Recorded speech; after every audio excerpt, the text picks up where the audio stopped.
I never imagined I'd be the one writing this. Even now, as I put these thoughts into words, it feels surreal, almost as if I'm trapped in someone else's nightmare. But this is my reality, every agonizing moment of it. And yeah, I ended up sleeping with my wife's sibling. I'm not proud of it, but here we are.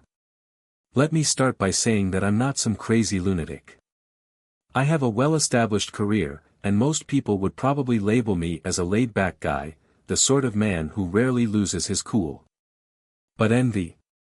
That's always been my Achilles heel. It lingers beneath the surface, waiting to erupt when things don't sit right with me. And man, if only I had listened to that gut feeling earlier, I might not be in this miserable mess right now. Let me tell you about her, my spouse, the kind of woman who could make any guy lose his mind. From the moment we met, she was like a magnet. Her looks? Flawless. The sort of face you'd double tap on social media without a second thought. But it wasn't just her appearance. She had this aura about her, this self-assuredness, a fire that made me want to chase her even when I probably should have run the other way. She was headstrong, too, like she always had to be in control of everything. Initially, I thought it was attractive. Hell, a challenge is always captivating, right?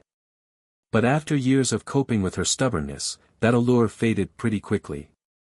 We met at a mutual friends gathering, one of those evenings where you don't expect much to happen, and then bam. She walks in and owns the place. I couldn't take my eyes off her. We connected instantly, and before long, we were inseparable. Fast forward a few years, and we tied the knot. That's when things began to change. It wasn't terrible at first, but there were warning signs, small things that started adding up. I just wasn't paying enough attention. Her professional path had always been somewhat unstable. She hopped from one job to another, never quite finding her stride. Initially, she was employed in advertising, holding some mid-tier position at a company that didn't seem to value her much. Then, one day, she came home and announced that she had quit. Said she was tired of working for people who didn't recognize her worth. And you know what? I supported her decision. I told her to take her time and pursue something that truly made her happy. That something turned out to be social media. She had an account, mostly casual stuff like photos of our travels, her outfits, the usual vanity display. It wasn't anything significant at first, but once she quit her job, she immersed herself in it. She started posting more, following every digital trend, and sharing every aspect of our lives online. Initially, I thought it was harmless.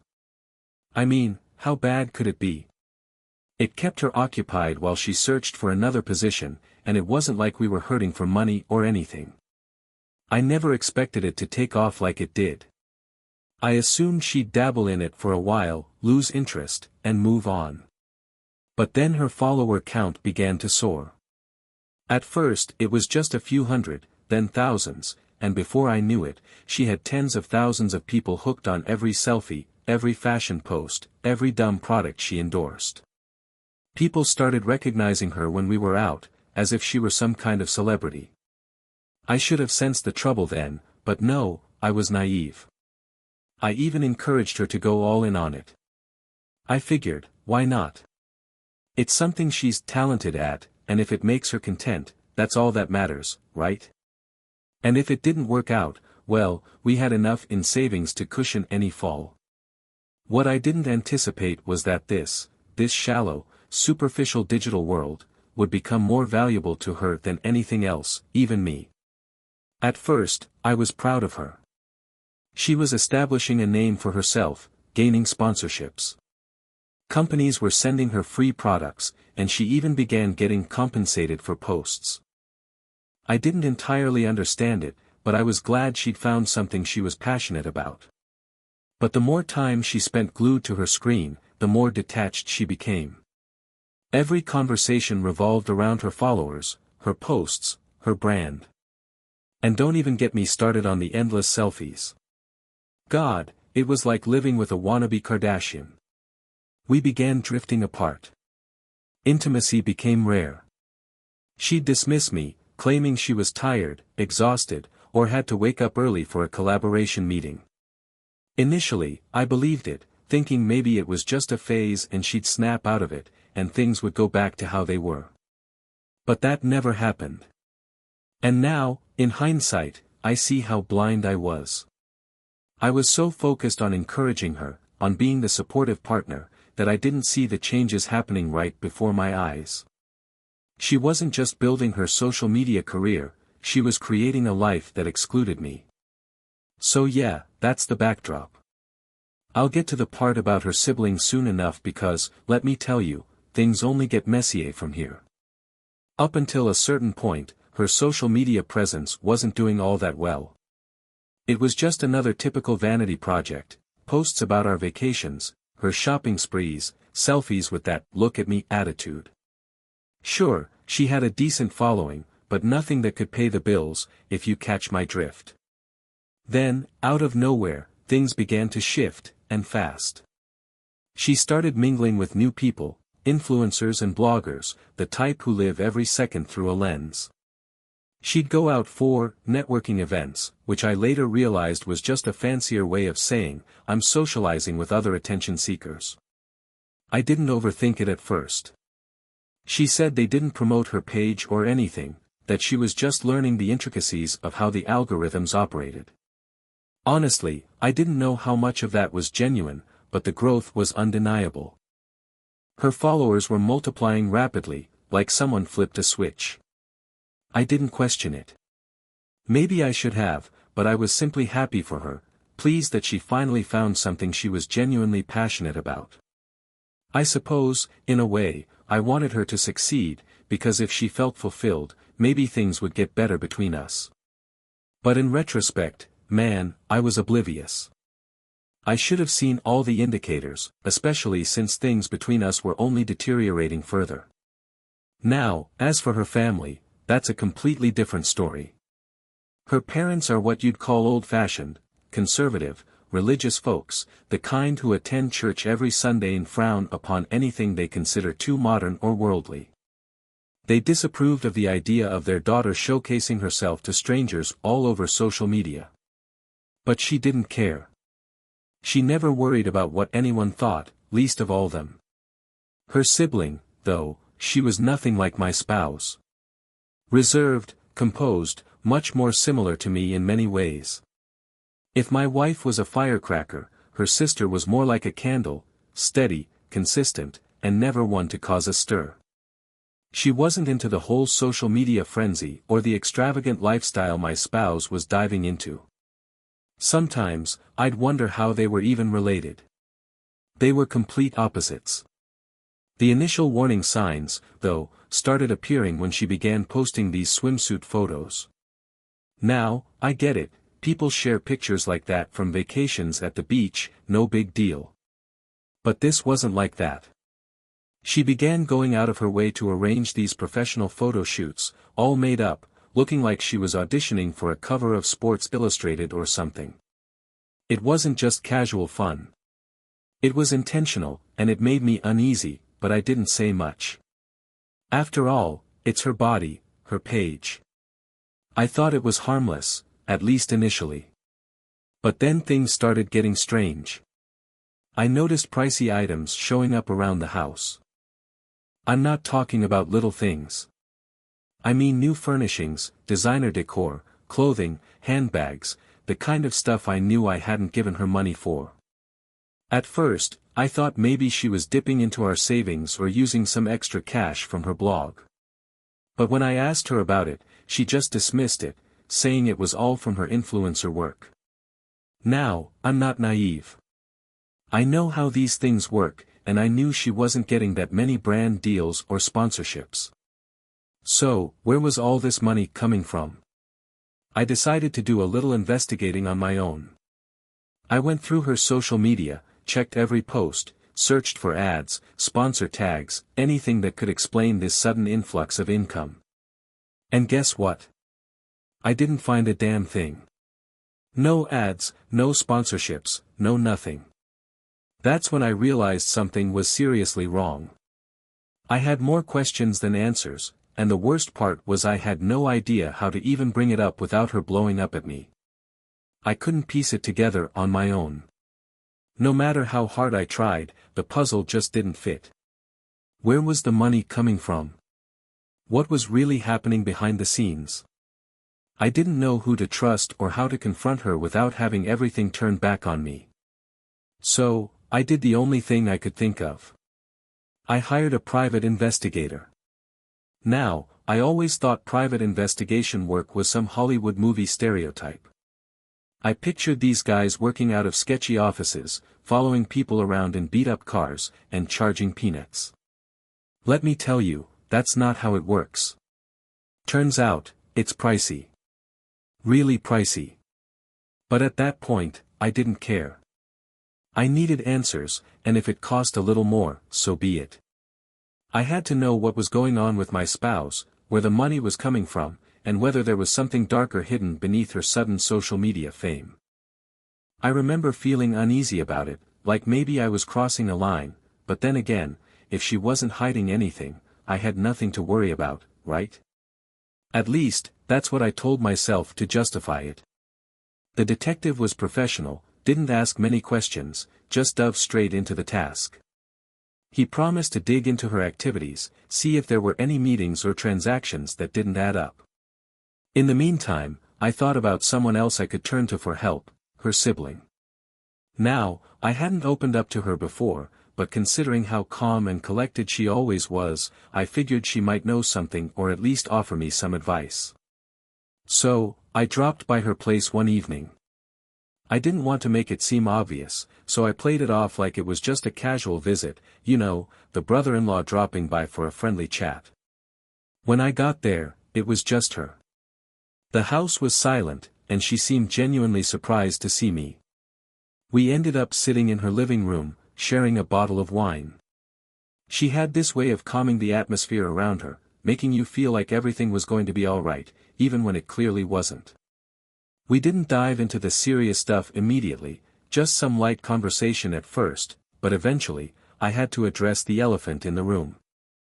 I told her how concerned I was that my spouse was behaving oddly and that I couldn't shake the feeling that something was seriously wrong. I tried to keep my tone steady, but she could see right through me. I was spiraling. I was terrified that my spouse might have gotten mixed up with the wrong people, that she was hiding something dangerous. Maybe it was paranoia, but with everything that had been happening, I couldn't rule out any possibilities. Her sibling listened attentively, her expression serious but not surprised. When I asked if she knew anything at all, she shook her head.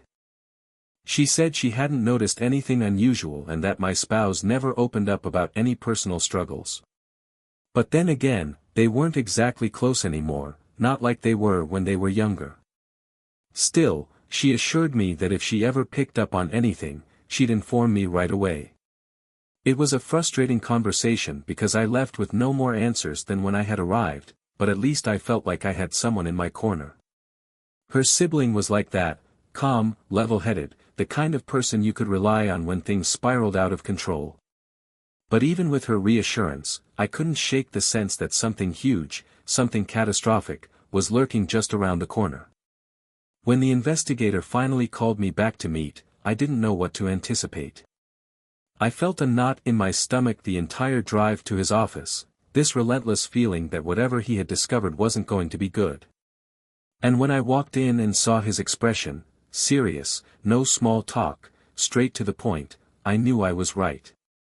He didn't bother with pleasantries.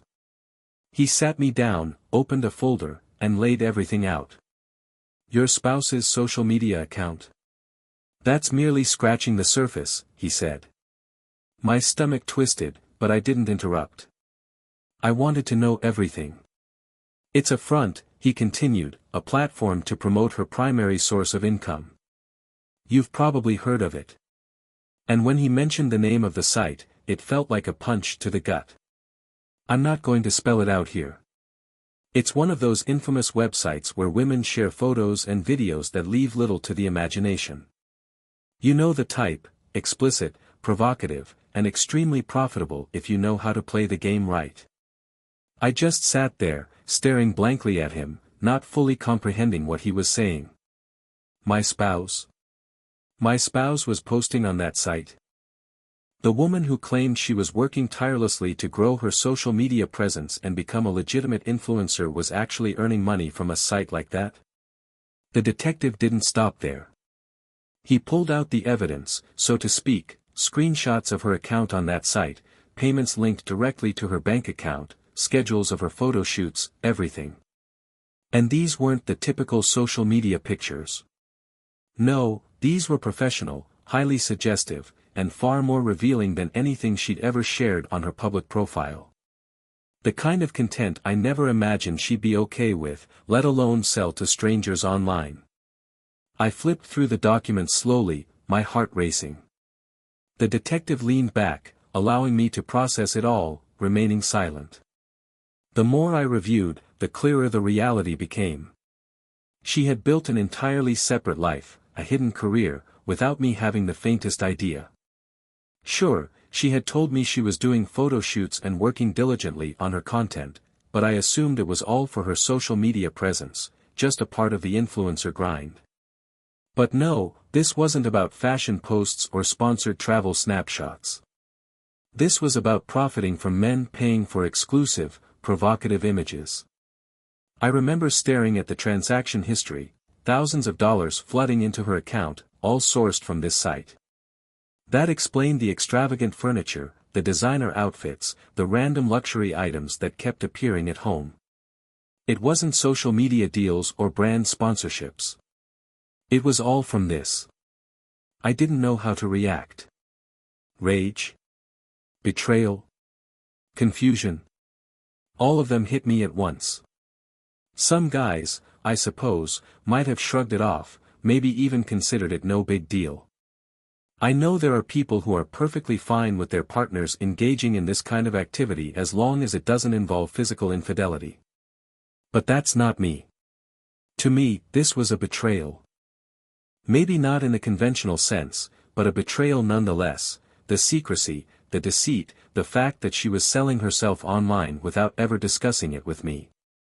I wasn't just her partner anymore. I was the idiot on the sidelines, the one left in the dark while she flaunted herself for God knows how many men to ogle at. The investigator leaned forward then, pulling me out of my daze.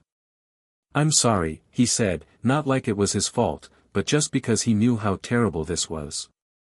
"I know this isn't easy to digest." I nodded, still in shock. "I should have realized," I murmured, almost talking to myself. All those times she went to photo shoots, all those nights she came home with new clothes or bags or whatever, claiming it was part of the job. I never imagined it was this. "We all overlook things," the detective responded, attempting to offer some sympathy.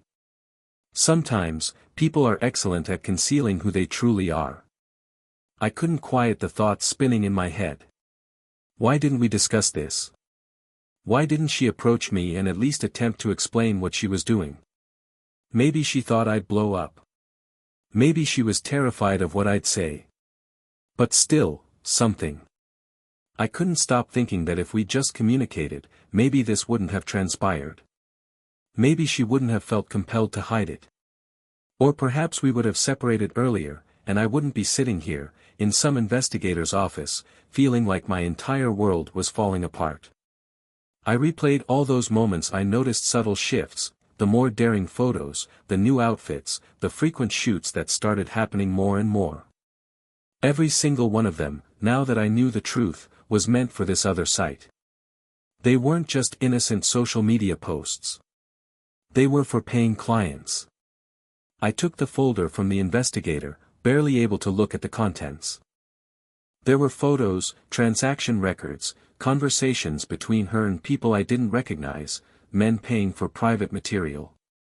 Everything was there, all the proof I needed. The truth was staring me right in the face, and I didn't have the slightest idea how to handle it.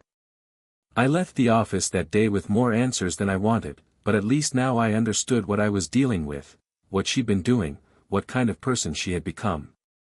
And I still had no clue what to do next. After leaving the investigator's office with that folder full of incriminating evidence, I felt lost. My head was spinning, and I felt a knot of nausea in my stomach. There was no way I could confront her yet, not with all this chaos jumbling around in my brain.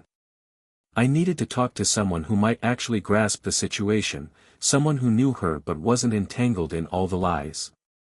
And honestly, the only person I could think of was her sibling. So I drove to her place. I didn't call ahead or anything. I just showed up at her doorstep, unsure of what I was going to say or how she'd respond. When she opened the door and saw me standing there, I think she could sense something was terribly wrong. She had that worried look on her face, like she was bracing herself for bad news. "Come inside," she said softly. I stepped in, feeling the weight of the folder in my hands, knowing what I was about to unload. We sat down in her living room, just as we had a few nights ago when I first reached out to her for advice. But this time, I wasn't there for a casual chat. I was there to drop a bomb. I couldn't hold back. I told her everything. I laid it all out, the investigator, the website, the photos, the money. At first, she just sat there, frozen, like she couldn't process what I was saying. Then, her expression shifted from shock to something I couldn't quite interpret, maybe it was disgust, or perhaps confusion. I pulled out the folder and showed her some of the proof, the photos, the transaction logs, the schedule. She stared at them for a long time before pushing them away, her face a mix of disbelief and unease. I had no idea," she finally whispered, her voice barely audible. "I can't believe she's involved in this."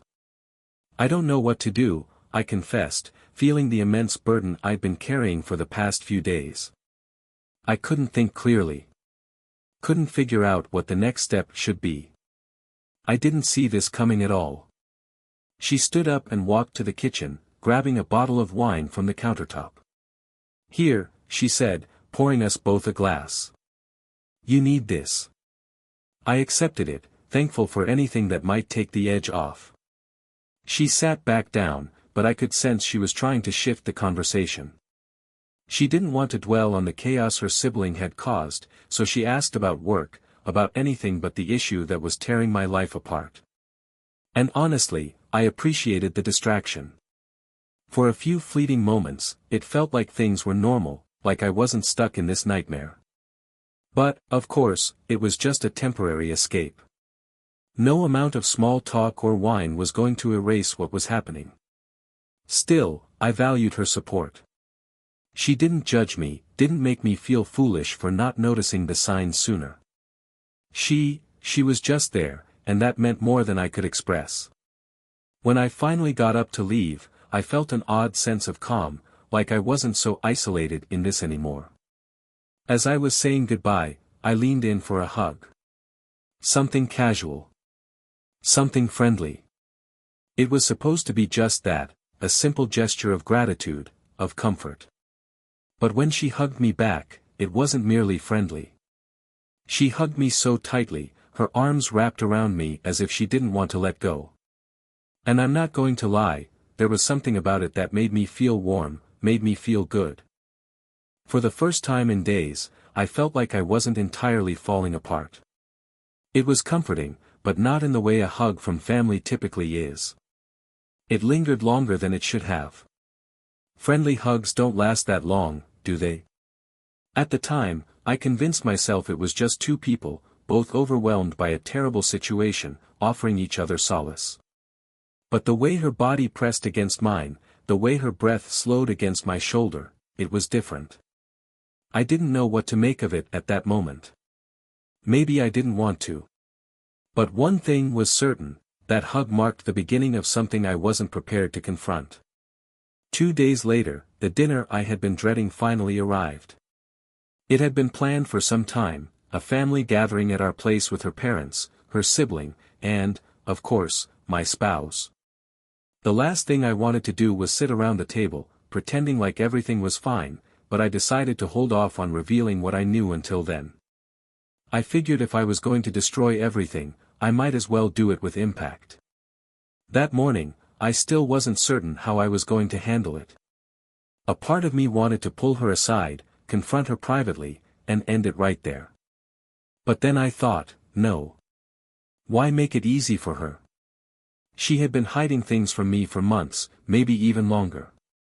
Her family, especially her strict, religious parents, deserved to know exactly who their daughter had become. The atmosphere at dinner was tense, at least for me. Everyone else was engaging in conversation, making small talk, but I could hardly sit still. Her parents were as usual, her dad making polite inquiries about work, her mom asking about our lives like we were the perfect married couple. And my spouse? She behaved as if nothing was wrong, smiling, laughing, acting like our entire world wasn't on the verge of collapse. About halfway through dinner, after her sibling made a comment about how proud she was of my spouse's successful career, I decided it was time. I cleared my throat and glanced around the table, feeling the weight of the moment bearing down on me. You know, I began, striving to keep my tone as relaxed as I could. It's incredible how well she's done for herself recently. Really impressive. I looked at my partner, whose smile faltered slightly, sensing that something wasn't quite right. In fact, I went on, her career has taken quite the unexpected turn.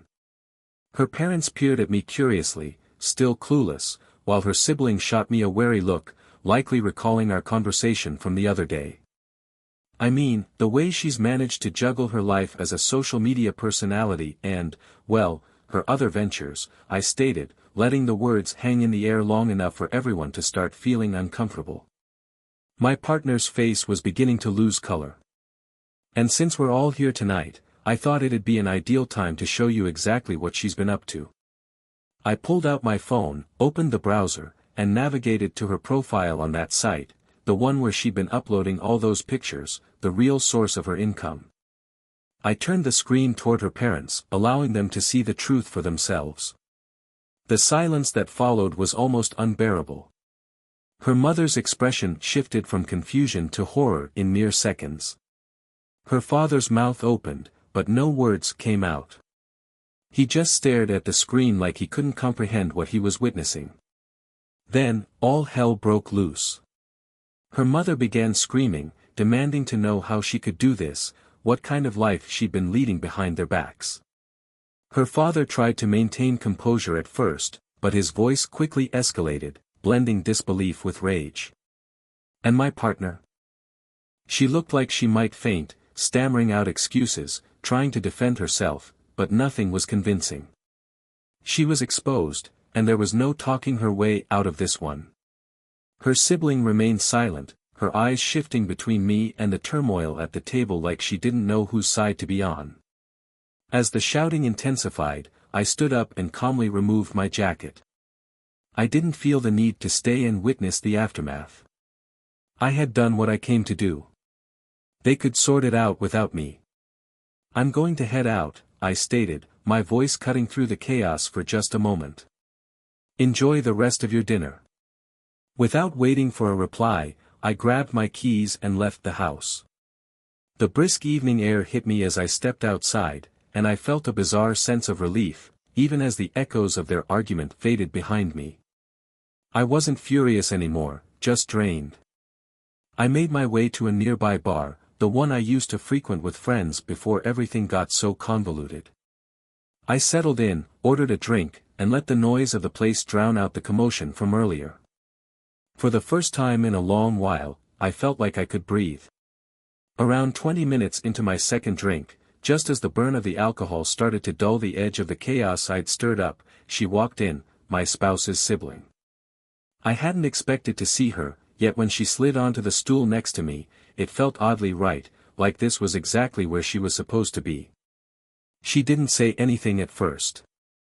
She just quietly sat down, glanced in my direction, and then waved over the bartender. "I'll have what he's having," she said, her voice steady yet gentle. I glanced at her, our eyes locking for a moment longer than usual. There was something there, an unspoken feeling that neither of us acknowledged but both of us sensed.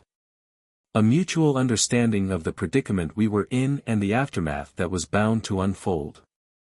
We began with trivial chatter, as if pretending the enormous issue between us didn't exist would somehow make everything simpler.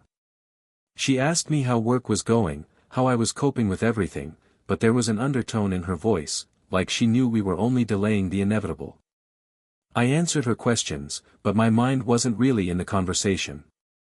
I kept studying her, observing how unlike her sibling she was, composed, serene, grounded, all the things my partner was not. As we sat there, drink after drink, it became apparent that this wasn't just some routine exchange between in-laws. There was something deeper at play, something I hadn't anticipated but couldn't ignore.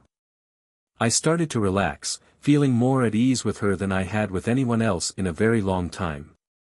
The tension I'd been carrying, the stress from my relationship, the deceit, all of it seemed to melt away as we talked. And then, at some point that night, she reached over and softly grasped my hand. Her touch was light, but there was a deliberate intent behind it that sent a surge through me. "Do you want to go for a walk?" she asked, her voice low, almost a murmur. I paused for a fraction of a second, but I knew my answer even before the words left my lips. "Yeah," I replied. "Let's go." We stepped out into the cool night air, and the city felt quieter than usual. We strolled side by side, and for the first time in what felt like forever, I felt at ease.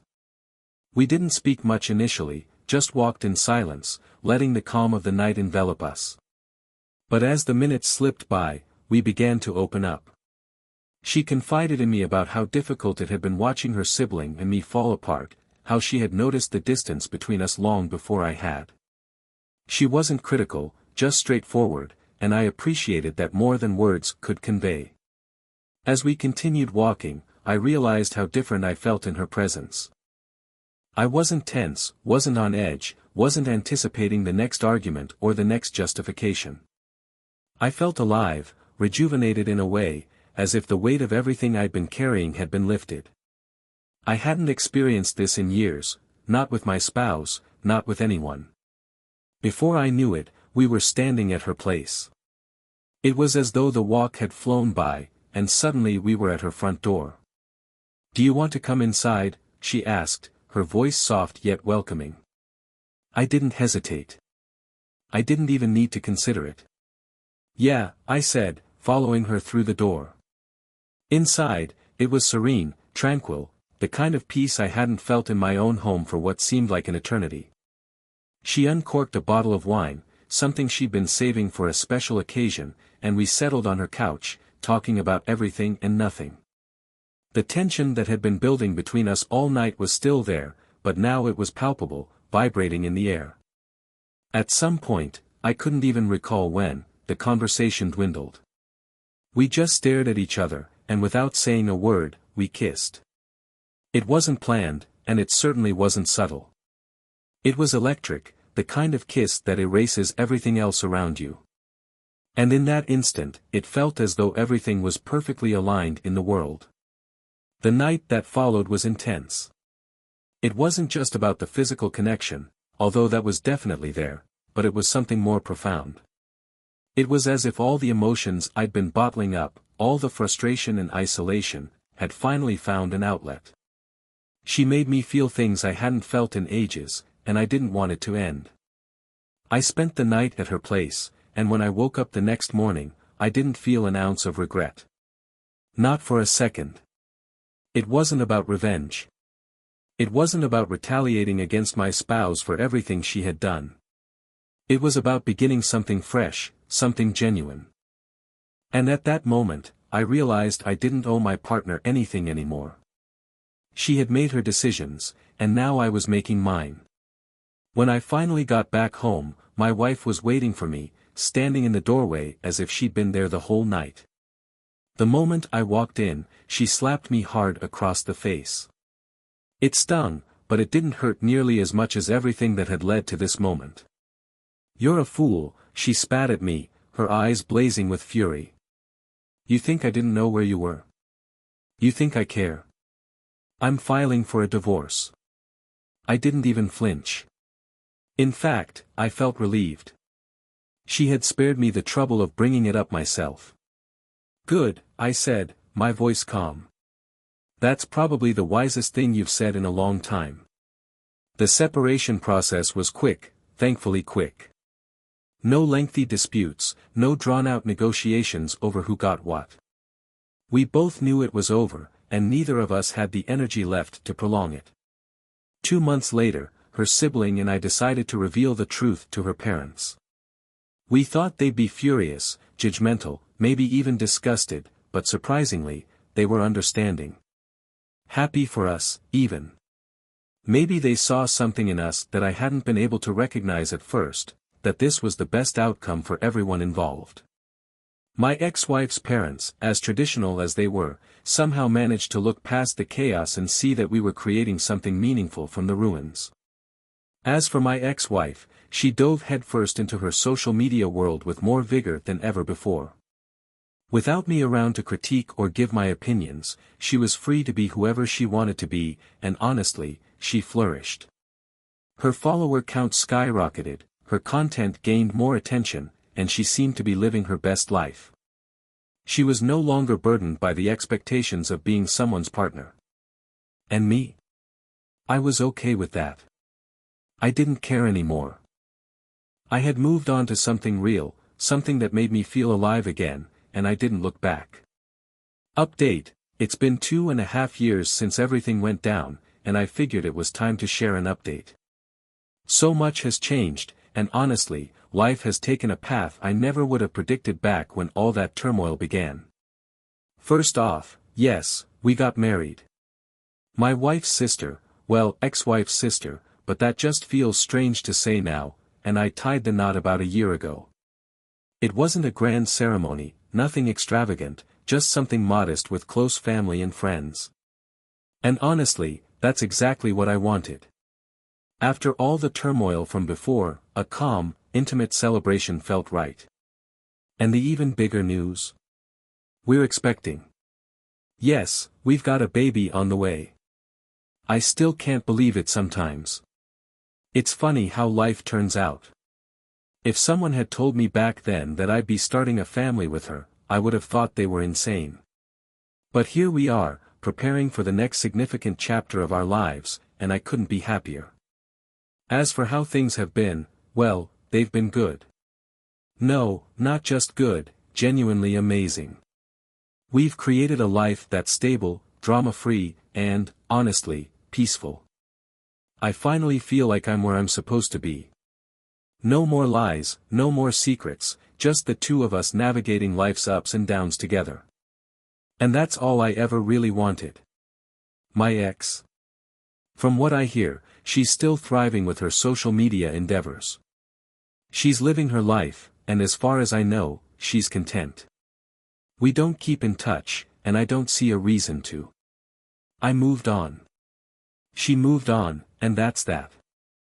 I just wanted to express my gratitude to everyone who followed along with my story. It's been a wild ride, but I'm grateful for where it's brought me. If there's one thing I've learned from all this, it's that life has a bizarre way of working itself out, even when things seem irreparably broken. So good luck to everyone out there facing their own messes. Keep moving forward. You never know where you'll end up. Thanks for all the support, and take care.